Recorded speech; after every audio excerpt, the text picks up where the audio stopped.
Welcome in Bhim 99 study. दोस्तों, हम आज मानव नेत्र तथा रंग बिरंगा संसार के बारे में पढ़ेंगे। तो चलिए वीडियो को स्टार्ट करते हैं।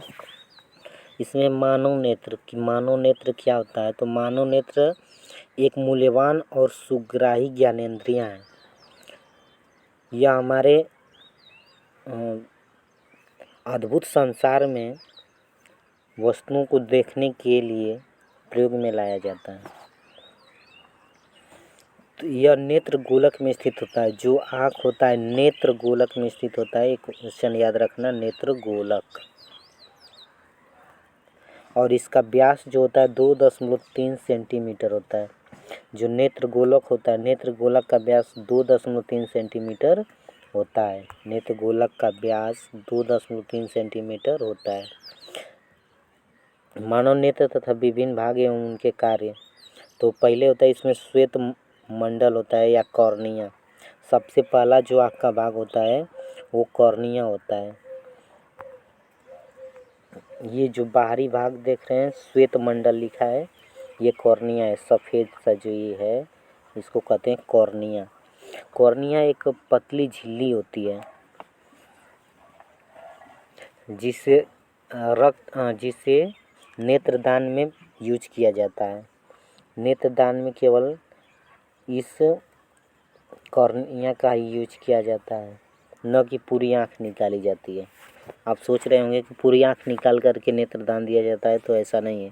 केवल कॉर्निया का जो झिल्ली होती है उसे काट लिया जाता है और एक झिल्ली से 2 व्यक्तियों में भी आराम से नेत्रदान किया जा सकता है।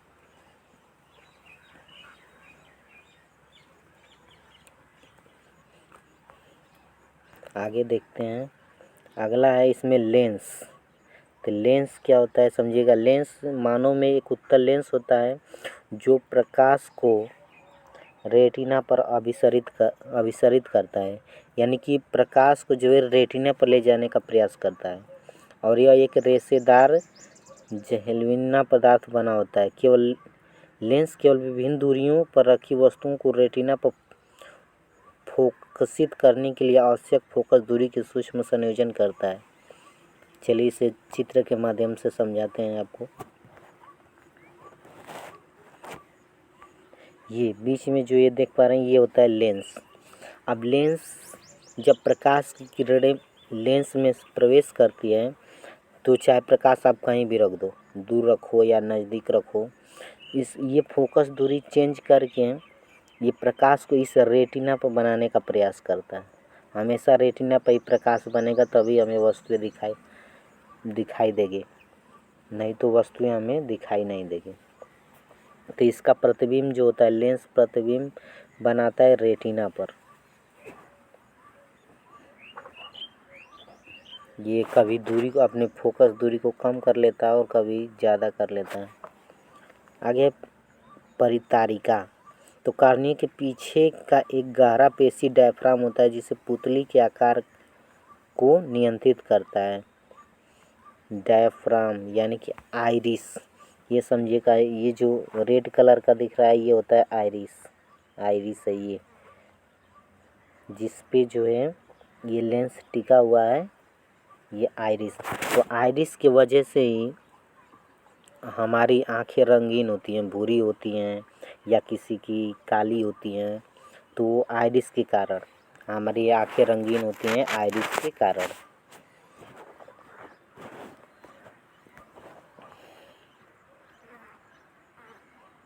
अगला भाग है पुतली।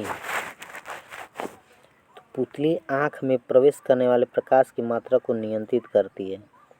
पुतली समझिएगा क्या होता है। ये जो प्रकाश अगर अंदर हमारी आँखों में प्रवेश करना होगा तो ये पुतली के माध्यम से ही प्रवेश करेगा। यहाँ से ये पुतली होता है काली सी। तो पुतली क्या होता है कि ये कभी सिकुड़ जाती है और कभी फैल जाती है। जब प्रकाश ज़्यादा आता है तो पुतली सिकुड़ जाती है और प्रकाश को आने से रोकती है, तथा अगर प्रकाश की कमी है तो पुतली फैल जाएगी ताकि ये ज़्यादा से ज़्यादा प्रकाश अंदर प्रवेश कर जाए।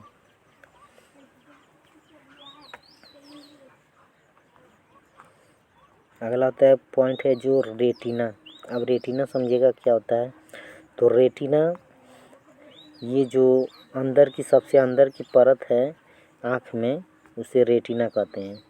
ये सबसे अंदर वाली जो परत है इसको कहते हैं रेटिना। इसी पे कोई भी प्रतिबिंब बनता है। जब वस्तु रखी रहेगी इधर तो इस वस्तु का प्रतिबिंब इस रेटिना पे जा कर के बनता है, तो हमें वस्तुएं दिखाई देती हैं। रेटिना पे ऐसी कोशिकाएं होती है जो रंगों को पहचान सकती है। इसी में पीत बिंदु होता है और यह एक कोमल सूक्ष्म झिल्ली है जिसमें प्रकाश सुग्राही कोशिकाएं अधिक संख्या में होती हैं।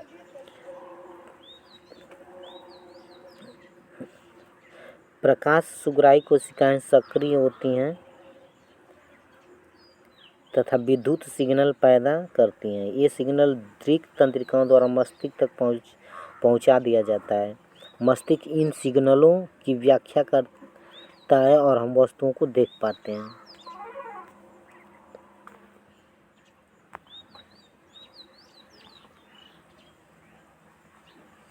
रेटिना के बाद अगला है दूर बिंदु।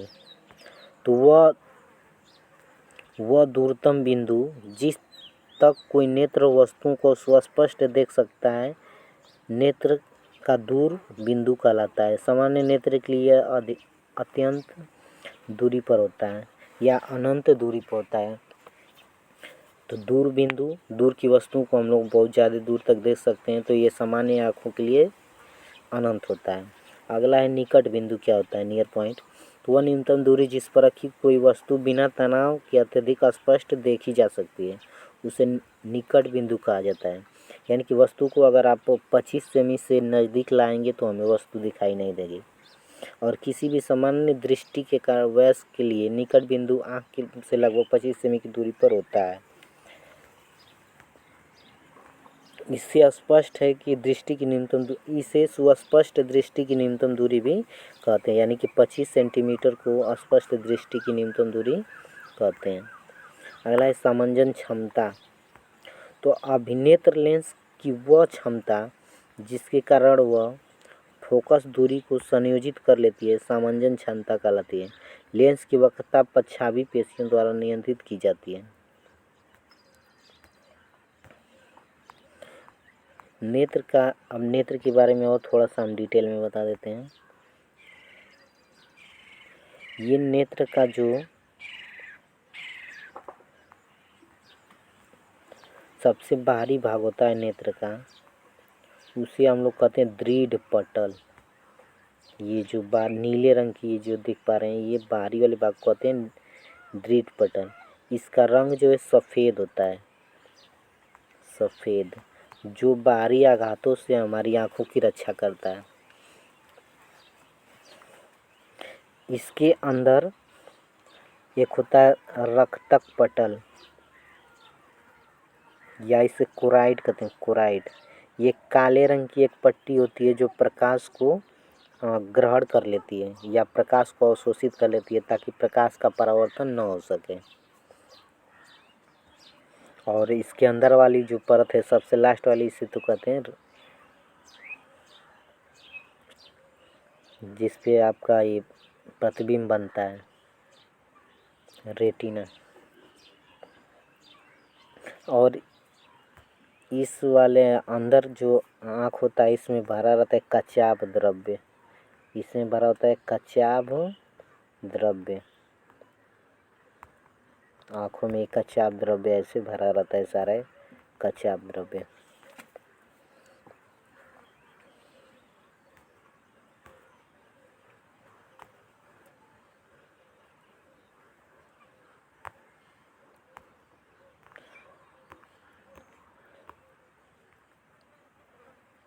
सामंजन क्षमता होगी। अब देखिएगा दृष्टि दोष तथा उनका निवारण। क्वेश्चन यहाँ से आता है परीक्षाओं में। पहले मोतियाबिंद क्या होता है? यह आँख की एक बीमारी है। अधिक उम्र के कुछ व्यक्तियों के नेत्र का क्रिस्टलीय लेंस दुविधा तथा धुंधला हो जाता है। इस स्थिति को मोतियाबिंद कहते हैं। इसके कारण नेत्र की दृष्टि में कमी या पूर्ण रूप से दृष्टि क्षय हो जाती है। मोतियाबिंद की शल्य चिकित्सा के बाद दृष्टि का वापस लौटना संभव होता है। अगला है निकट दृष्टि दोष। तो इस दोष में व्यक्ति निकट रखी वस्तु को तो स्पष्ट देख सकता है। ध्यान दीजिएगा, निकट दृष्टि दोष में वस्तु जो निकट की वस्तु होती है वो तो स्पष्ट दिखाई देती है, परंतु दूर की वस्तु स्पष्ट दिखाई नहीं देती। ऐसे दोष युक्त व्यक्ति को दूर बिंदु अनंत पर न होकर नेत्र के पास आ जाता है।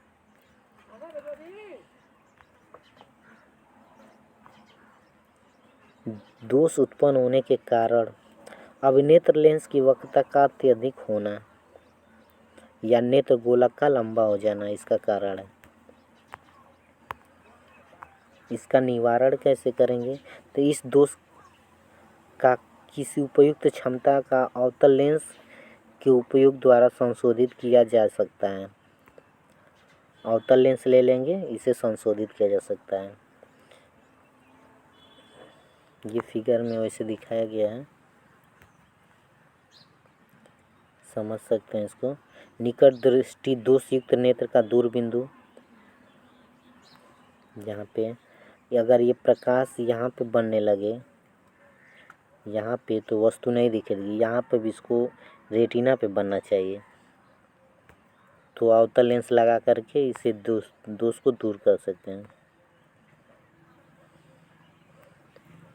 देख सकते हैं यहाँ पे, फिर से समझा देता हूँ। यहाँ पे देखिए, वास्तव में ये प्रकाश को बनना चाहिए, यहाँ पे ये रेटिना पे मिल रही है किरणें, यहाँ पे मिलना चाहिए, ये यहाँ पे प्रकाश इधर से आ रहा है लेंस से होकर के और ये रेटिना पे बन रहा है। लेकिन अगर दोष हो जाएगा तो वस्तु यहाँ पे रखी है, इधर से प्रकाश आएगा और ये जो प्रतिबिंब बन रहा है यहीं पे कट रहा है, यानी कि जो रेटिना से पहले ही प्रतिबिंब बन रहा है और वस्तु हमें दिखाई नहीं देती है। तो इस दोष के निवारण के लिए हम लोग अवतल लेंस का यूज करेंगे। ये देखिएगा, अवतल लेंस लगा हुआ है। अवतल लेंस लगा देने से प्रतिबिंब जो है रेटिना पर बनने लगता है और यह दोष समाप्त हो जाता है। इसी तरह से दीर्घ दृष्टि दोष होता है। तो दीर्घ दृष्टि दोष युक्त कोई व्यक्ति दूर की वस्तु को तो स्पष्ट देख सकता है, यानी कि दूर दृष्टि दोष में दूर की वस्तु को स्पष्ट देखा जा सकता है, परंतु निकट रखी वस्तु को स्पष्ट नहीं देखा जा सकता है। ऐसे दोष युक्त व्यक्ति को निकट बिंदु 25 सेमी से दूर हट जाता है। दोष उत्पन्न होने के कारण तो अभिनेत्र लेंस की फोकस दूरी का अत्यधिक हो जाना इसका कारण है, या नेत्र गोलक का छोटा हो जाना। याद रहे, नेत्र गोलक का छोटा हो जाना या अभिनेत्र लेंस की फोकस दूरी अत्यधिक हो जाना। निवारण कैसे करेंगे समझिएगा। निवारण करने के लिए इसमें एक उत्तल लेंस का प्रयोग करेंगे। इस दोष को उपयुक्त क्षमता के उत्तल लेंस का इस्तेमाल करके संशोधित किया जा सकता है। ये देखिएगा, यहाँ पे प्रतिबिंब बन रहा है, तो दीर्घ दृष्टि युक्त नेत्र का निकट बिंदु, इसको समझते हैं। दीर्घ निकट बिंदु हो गया। यहाँ पे देखिएगा, अब क्या होता है कि ये नेत्र गोलक छोटा हो जाता है और प्रतिबिंब जो है बाहर बनने लगता है यहाँ पे, और वस्तु हमें स्पष्ट दिखती नहीं है। तो इसके निवारण के लिए हम लोग एक उत्तल लेंस लगा देंगे। उत्तल लेंस लगा देंगे तो प्रतिबिंब जो रेटिना पे बनने लगेगा। अब होता है जरा दृष्टि दोष। तो आयु में वृद्धि होने के साथ साथ मानव नेत्र में संमंजन क्षमता घट जाती है। अधिकांश व्यक्तियों का निकट बिंदु दूर हट जाता है। इस दोष को जरा दृष्टि दोष कहते हैं। कारण क्या है? तो यह पक्षाभी पेशियों के धीरे धीरे दुर्बल होने तथा क्रिस्टल लेंस के लचीलेपन में कमी आने के कारण उत्पन्न होता है। निवारण कैसे करेंगे? तो उत्तल लेंस का प्रयोग से इसका निवारण किया जा सकता है। कभी कभी किसी व्यक्ति के नेत्र में दोनों ही प्रकार के दोष, निकट दृष्टि दोष और दूर दृष्टि दोष पाए जाते हैं। ऐसे व्यक्तियों के लिए प्रायः द्विफोक्सी लेंस की आवश्यकता होती है। ऊपरी भाग का अवतल और लेंस और निचली भाग का उत्तल लेंस। ऊपरी भाग का अवतल लेंस प्रयोग करते हैं, निचले भाग का उत्तल लेंस प्रयोग करते हैं, यानी कि द्विफोकस वाले उत्तल लेंस का प्रयोग करते हैं जरा दृष्टि दोष में। आगे दोनों नेत्रों का सिर पर समान की ओर स्थित होने का लाभ। समझिए दोनों नेत्र का सिर पर सामने की ओर स्थित होने का लाभ क्या है। इसमें हमें त्रिविमी चतुष्की का लाभ मिलता है। इससे हमारा दृष्टि क्षेत्र विस्तृत हो जाता है। इससे हम धुंधली चीज़ों को भी देख पाते हैं। आराम से हम 180 डिग्री के कोण तक देख सकते हैं अपनी आँखों से। तो दोस्तों यदि ये वीडियो आपको पसंद आया है तो वीडियो को लाइक ज़रूर कर दें। धन्यवाद।